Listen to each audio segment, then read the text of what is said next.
These are the exact 9 workouts that I use to get more shredded than I've ever been in 90 days. I dropped 10 pounds of fat. And the beautiful thing is, you only need to follow 3 workouts for 2 to 3 months to drop 10, 20 pounds, maybe even 30 pounds. I'm going to explain exactly how you can do this. Not only that, I'm actually going to give you a 9-week program. Bear with me. I'm going to show you how you can get that, but it's not going to make any sense and it's not going to be effective unless you listen to exactly how you can implement this into your regime so you can drop a significant amount of fat and be able to sustain that. So first and foremost, this particular training program that I follow was to get shredded for the stage. So really, this really works for someone who's busy as well. These main workouts, they only took me an hour on average, and it was 3 workouts a week. That's 3 hours a week for you to get into the shape of your life. So firstly, let's talk about getting results without overtraining. This is the key thing here. This is the beautiful thing about these concepts. So phase 1, this is split into 3 phases over a 12-week period, 3 phases. Each phase is 4 weeks long. So the first phase is a full body strength phase. Now, the reason why I start off with strength, in other words, maximal strength, so doing lower reps with a heavier weight, is to build that foundational strength. So then I can transition into a hypertrophy phase, which is then more 8 to 10 rep range and get more out of it. So as I say, the main workouts are only 3 per week. Now, if I'm honest, getting ready for the stage is a different animal. So on the days in between, I was still working on my leg and body parts, which I touched on before. But now, for example, and even then, the main bang for my buck was coming from these 3 workouts per week. That's what really helped me lose the weight easier and get more shredded than I've ever been whilst retaining muscle. That's the big one here. If you're losing muscle when you're losing weight, you're going backwards. You are not getting progress if you're doing that. You're actually going backwards. Muscle tissue is what you want to keep on your body. Number one, it makes you look way better when you're losing fat. If you've got more muscle on your body, it makes you look tighter, better aesthetic look. Also, you're not going to be able to sustain it. If you're paring down muscle tissue is expensive. It costs your body a lot of calories to keep muscle on your body, which means your metabolism is firing faster, which then means you can get away with more food. That's the key thing. It needs to feel easier being in a deficit. If you can't get away with many calories, it's going to be harder not only to lose the weight, but to keep it off. So phase 1, 3 workouts per week, focusing on the compound lifts. So the first workout was squats, right? So the first exercise on the workout 1 was squats. So just to give you an idea of the concepts, you want to be doing all the main compound lifts on each of these full body workouts. So first one is squat based. So I started off doing squats at the start of the workout, and I was doing 5 sets of 4 to 6 reps. So let's just say 5 sets of 5 on squats. Then I moved on to all the compound movements. So just to kind of keep this short and sweet, 1 exercise per body part. Squats for legs. Then I moved on to a cable row, for example, for back.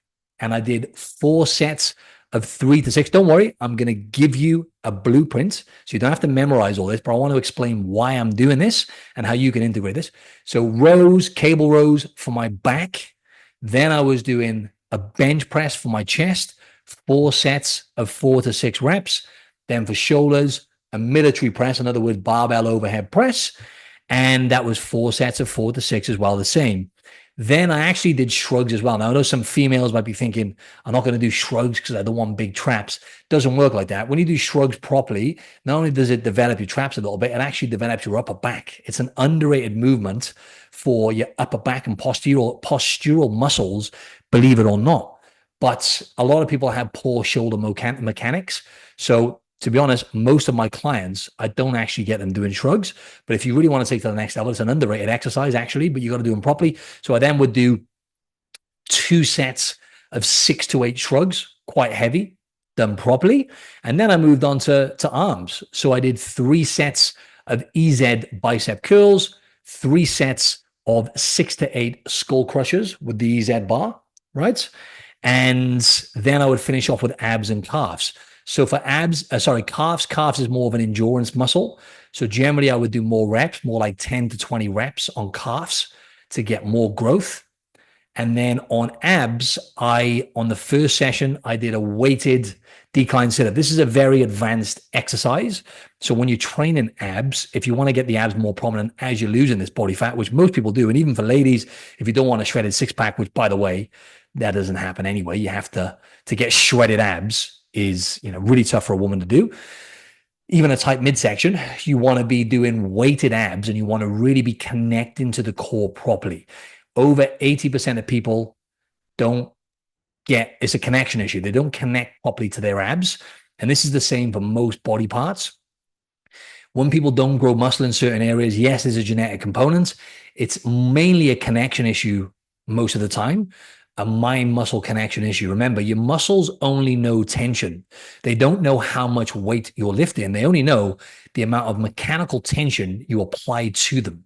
So that means technique, particularly when it comes to abs. So when I was doing my weighted decline sit-up at the end of this movement, firstly, I perfected a normal sit-up. Forget about decline, just on a mat, a normal sit-up.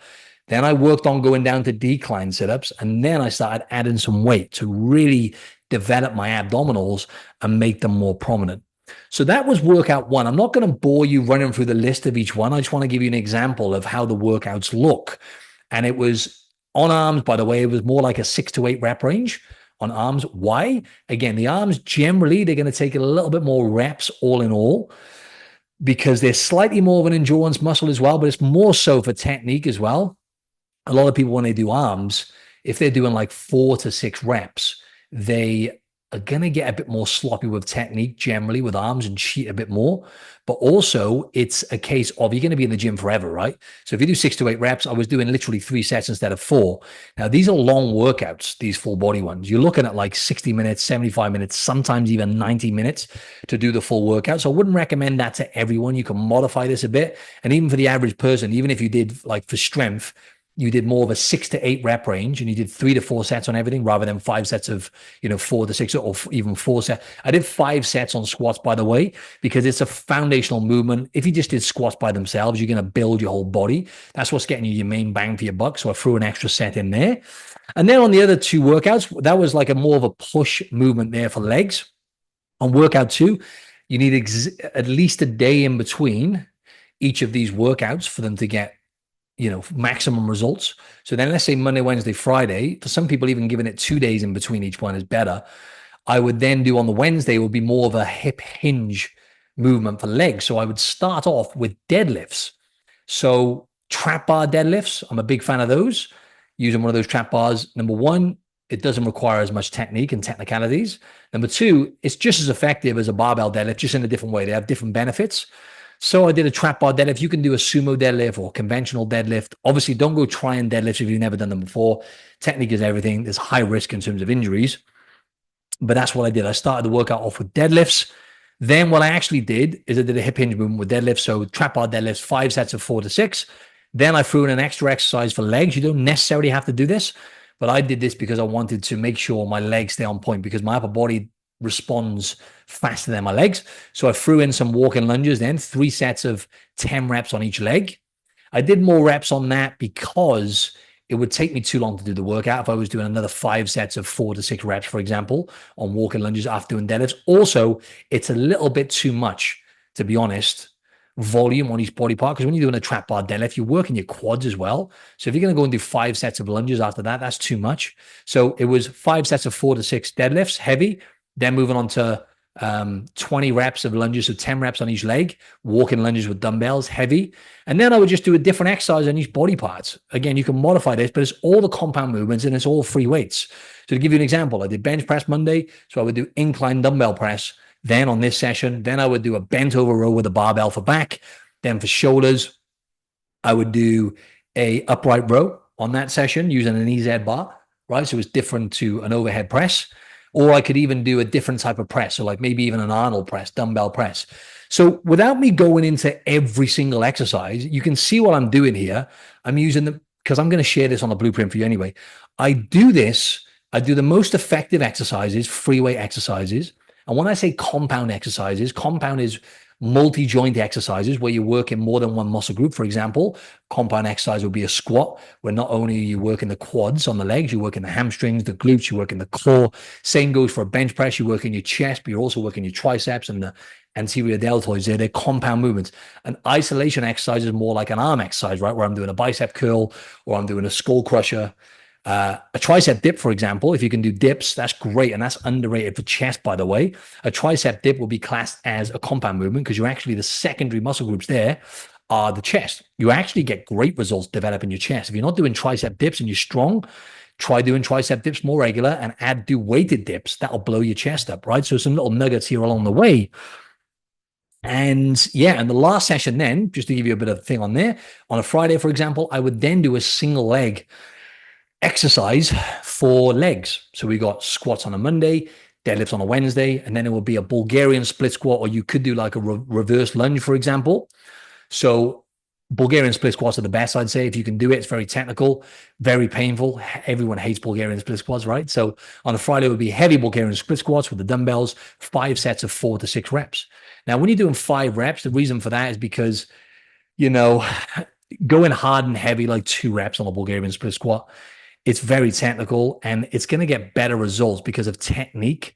For a lot of people, you can go heavy doing 4 to 6 reps, but you're still doing a lot of total volume. If you're doing 5 sets of 5 reps, for example, that's still 25 reps, as opposed to if you're doing like 5 sets of 2 where you're only doing 10 reps. There is a place and there's value to doing that for building muscle, but more volume, better technique, and there's other variables as well. So 5 sets of 4 to 6 reps. And then again, the rest of the full body, right? So doing different exercises, but all compound. And then finishing off with abs and calves as well, right? So I'm doing literally the whole body, but one exercise on each body part. And that would be phase 1. So the purpose in phase 1 would be to get stronger, elicit some hypertrophy. Now, when you're in a deficit and you're getting shredded, you can build a bit of muscle in a deficit, but generally you're just trying to retain muscle and you're trying to keep that fullness in your muscles as well. But more importantly, the most important thing when it comes to weight loss is your metabolism. Number 1, right? Again, speed your metabolism up. Number 2, muscle on your body is expensive tissue, right? So you want to keep that on your body. It's going to make you look tighter, more sculpted. It's going to burn more calories. Not to mention as well, when it comes to strength as well, you want to maintain strength as much as possible, because as you lose strength, obviously if you lose muscle, your testosterone levels are going to drop down. We don't want that when we're in a cut. We want to be keeping testosterone elevated, if I can even pronounce that word, as much as possible. And we want to reduce the decline of that because that is going to be critical, and even growth hormone as well, all those kind of things. So we want to make muscle and strength the foundation of what you're doing in terms of your training when you're looking to lose weight. It's critical, but that would maintain my strength doing the heavier weights. And it would also elicit a signal of hypertrophy. Hypertrophy basically means build a muscle. When you're doing a lower rep range and heavier weights, so strength, maximal strength, that triggers myofibril hypertrophy, which basically multiplies the amount of muscle tissues you have. It increases the amount of muscle fibers you have, which makes you look kind of more dense and solid. So it gives you a good look of dense, tightness, that kind of look with your muscles when you're doing that lower rep range, right? And ultimately, progressive overload is key, right? So I'm adding each week over that 4 weeks for phase 1, I'm adding more weight as I'm doing that. But this is a key thing here as well. It only has to be incremental. So literally 5%, maybe 10% max more weight on each exercise than you were doing the week before is going to progressively overload your body. This is the most important thing when it comes to building muscle, progressive overload, by adding either more weight or more reps or even an extra set. That is going to add to your total training volume, which is essential for you to actually build muscle. So that's setting the stage, right? Maximal strength, phase 1, 4 weeks. Phase 2, now we're transitioning into hypertrophy, which is more time under tension training. So here's what I'm doing. Let me just explain the principles here, right? The principle of this type of training. 8 to 10 rep range, give or take. I'm going to do slower reps. I'm going to do more of a 3-1-1 tempo, which is a 3-second negative portion of each rep. So the lowering portion of each rep, for example, you're squatting down, that lowering portion on the way down, 3 seconds. 3-1-1. The 1-1 is one, you want to pause at the bottom of that squat, for example, for 1 second. Then you come up for 1 or even 2 seconds on the way up. Remember, most of the muscle group is going to happen on the eccentric portion of the rep, the negative portion, the lower end portion. That is when you the stretching part of your muscles, mechanical tension. That's when most of that mechanical tension is applied, which elicits muscle change. So that's what the intention is now on phase 2, slower reps, maximum tension. I want to apply as much versus the first phase, which is lifting heavy, getting stronger, raw strength. The second phase is how much tension can I apply to my muscles? Slow reps, painful, should be very painful. Imagine you're doing 8 to 10 reps and you're doing a 3-1-1 tempo. It's a long set. Each set should be really painful. It should be lots of tension. But this is where people mess up on this type of training.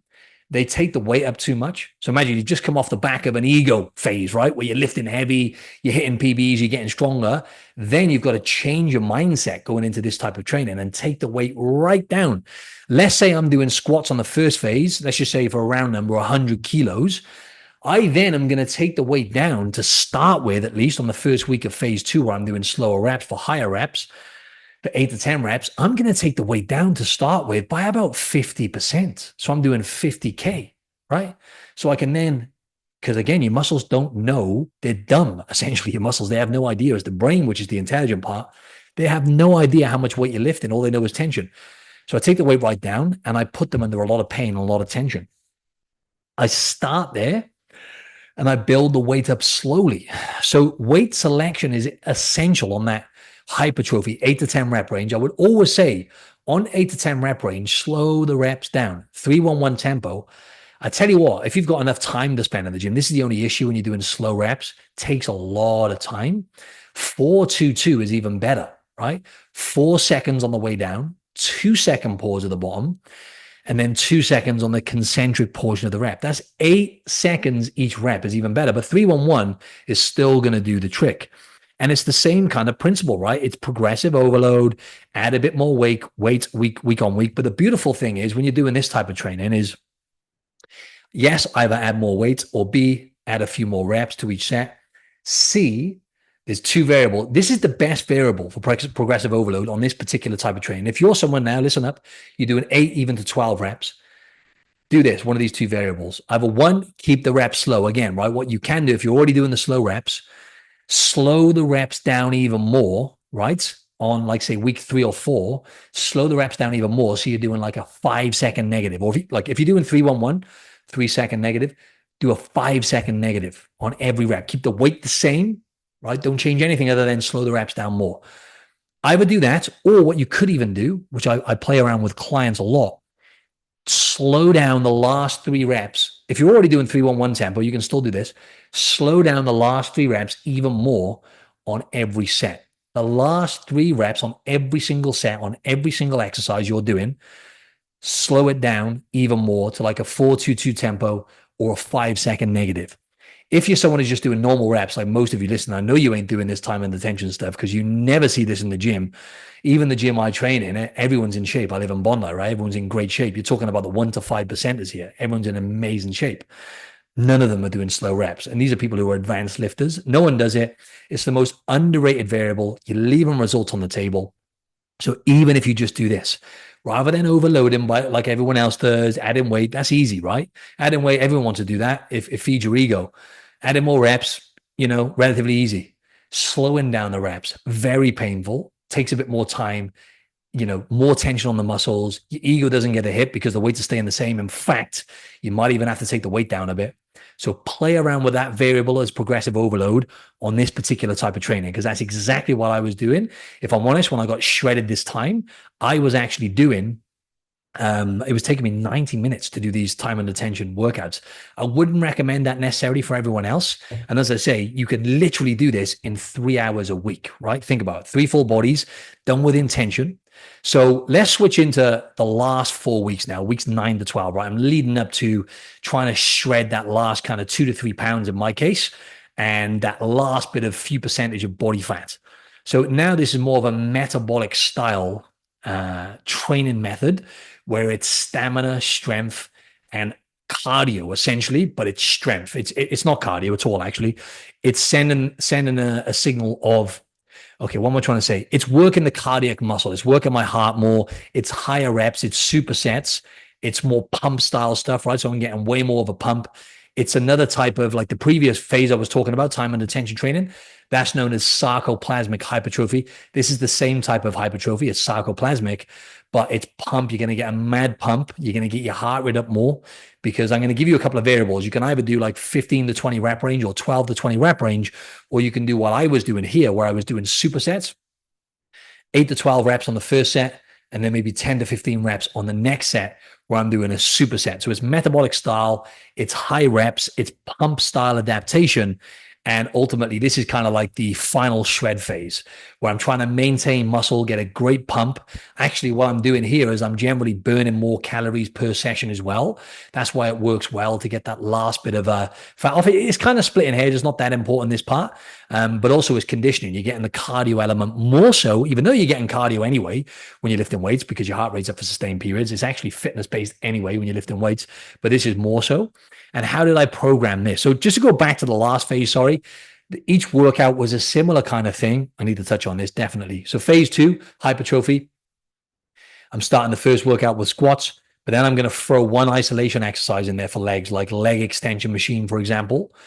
So I'm doing kind of 2 exercises. I'm throwing in an isolation one there just to add a bit more volume to the legs and kind of start, toning and sculpting the muscles. Sorry, I'm building muscle, but what I'm doing then is I'm actually rounding and filling the muscles more on that hypertrophy phase. Then I might throw in like one isolation exercise for like chest, for example, then as well. So do like a chest fly on top of chest press, but without going through each workout. Again, I'm going to share this with you at the end if you just hold fire on this.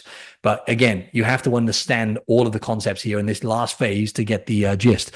So this last phase now, what I'm doing is I'm doing supersets, right? So I'm doing, for example, full body, but I'm doing squats, for example, into like a barbell squat into a front-loaded dumbbell squat.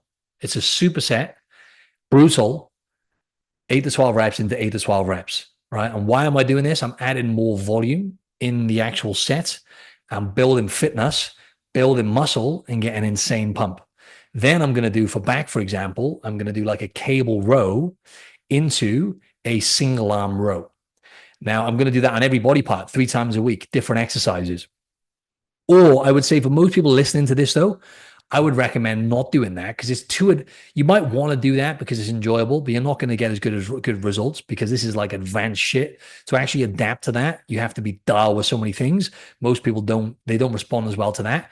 You're going to respond better just to doing higher reps. For example, squats, 15 to 20 reps, 4 sets, 15 to 20 reps, 90 seconds to 2 minutes rest, right? Bench press, 15 to 20 reps, 4 sets. Do that on every body part, even arms. But again, I'm going to share this in the blueprint at the end. And yeah, the goal there, as I say, is still to build and retain muscle, build fitness, get a mad pump, get your stamina, and shred that last bit of fat. So look, what I want to give you some gems on now towards the end is diet and recovery, right? So to do this, I prioritize recovery. Less is more in terms of the volume. You want to make sure you're incremental. You're adding a little bit of volume each week, an extra few reps to each set, or, slowing down the reps. Like I mentioned, you don't want to be adding loads more weight and volume each week, because that's going to slow down progress. That's going to keep you stuck in the recovery trap, as opposed to getting your body to adapt, build muscle, or at least retain muscle, and get your body to respond. And that's pretty much it, right? What I wanted to say here now, just to wrap this up, right, is I am actually going to give you this. I'm going to give you a 9-week training program, right? And this is the same methods that I used. So all you got to do to get this, right, is I've just added it to the show notes. So you can click that and it's all yours.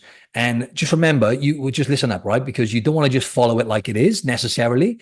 You could follow it as it is, but you've got to use your mind and look, even if you change some of the, let's just say, for example, deadlifts, you can't do them, you're not competent enough to do them, or you've got an injury, you can switch that, for example, for just using machines.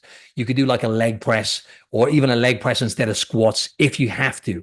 Ideally, they're the biggest bang for the buck, is squats and deadlifts, but you can improvise as long as you're doing full body each workouts and you're doing different exercises.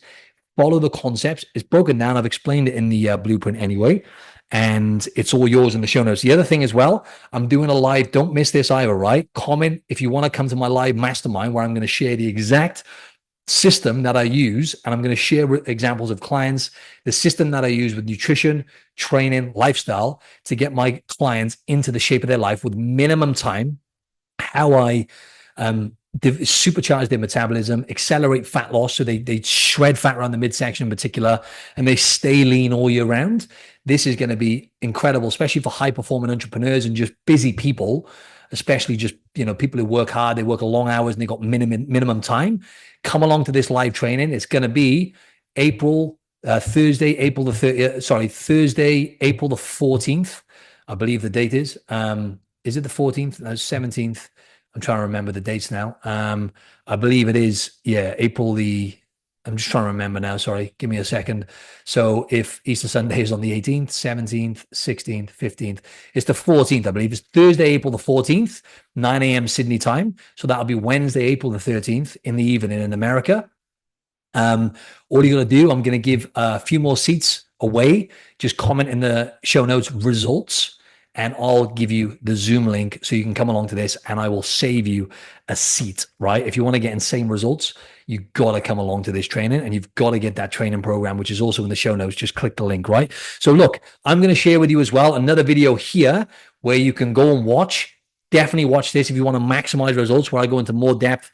It's really effective if you want to know exactly what to do in the gym and how to train to get maximum results.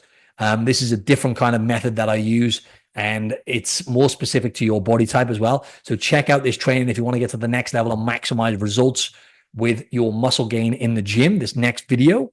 And also, if you like the video, give it a like beneath on YouTube or even Spotify, and comment below if you've got any feedback. Thanks.